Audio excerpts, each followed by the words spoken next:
Israel और Hamas के बीच लगातार खूनी संघर्ष जारी है। करीब 2 हफ्ते के इस युद्ध में हर दिन ऐसी भयावह तस्वीरें सामने आई जिसने हर किसी को दहला कर रख दिया।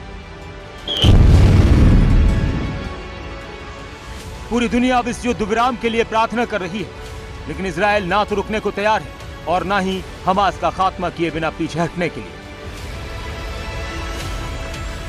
ऐसे में अब फिलिस्तीन का अस्तित्व और वहां के लोगों की जिंदगी कैसे बचेगी, इस पर पूरी दुनिया की निगाहें बनी हुई हैं।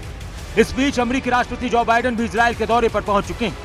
युद्ध के बीच बाइडेन का इजरायल पहुंचना कई मायनों में अहम है। ऐसे में सवाल यह भी है कि क्या बाइडेन युद्ध को खत्म करने के लिए नेतन्याहू को मनाएंगे या फिर हमास के खात्मे के लिए नेतन्याहू का साथ देंगे। इन सवालों का जन्म इजरायल और हमास के बीच जारी युद्ध के दौरान अमेरिका के स्टैंड से हुआ है। अमेरिका जहां इस युद्ध में इजरायल को खुला समर्थन कर रहा है, तो वहीं अमेरिकी राष्ट्रपति जो बाइडेन समय समय पर शांति की अपील करते हुए भी नजर आ रहे हैं। हालांकि बाइडेन की तरफ से यह भी साफ तौर पर कहा गया है कि वो हमास के अंत को लेकर इजरायल के साथ है। इजरायल और हमास के बीच जारी युद्ध में अमेरिका का स्टैंड पूरी तरह से क्लियर है। अमेरिका भी इजरायल की तरह हमास का अंत देखना चाहता है और इसके लिए वो इजरायल को सैन्य मदद देने के लिए भी तैयार है। हालांकि दुनिया इस युद्ध से एक बार फिर बढ़ गई है, जिसके चलते खतरा और भी ज्यादा बढ़ गया है। ऐसे में अगर युद्ध नहीं थमा तो आने वाले दिनों में हालात और भी ज्यादा बेकाबू हो सकते हैं।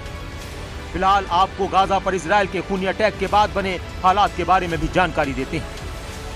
गाजा पट्टी के बाहर कब्जा जमा कर बैठे इजरायली सैनिक हर रोज गाजा पर ताबड़तोड़ बमबारी कर रहे हैं, जिससे गाजा की तस्वीर पूरी तरह से बदल चुकी है। ये 2 तस्वीर हम आपको दिखा रहे हैं, जिसमें एक तस्वीर उस गाजा की है जो युद्ध से पहले का है और दूसरी तस्वीर उस गाजा की है जिस पर इजरायली सैनिक पिछले कई दिनों से ताबड़तोड़ बम के गोले दाग रहे हैं और वहां सिर्फ अब इमारतें धूल बनकर रह गई हैं।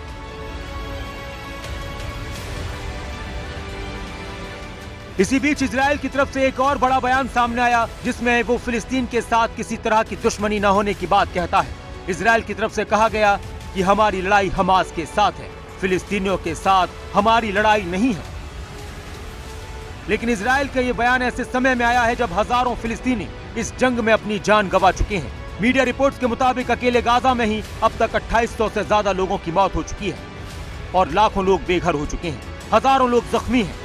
अस्पतालों में ना तो शव रखने के लिए जगह है और ना ही इलाज करने के लिए। लोग भूख प्यास से तड़प रहे हैं। बताया जा रहा है कि इजरायल में लोगों को दिन भर सिर्फ आधा लीटर पानी पीने के लिए ही नसीब हो पा रहा है। कुल मिलाकर देखा जाए तो हमास की तरफ से इजरायल पर हमला करने की हिमाकत ने पूरे फिलिस्तीन के भविष्य को खत्म करने की कगार पर खड़ा कर दिया है।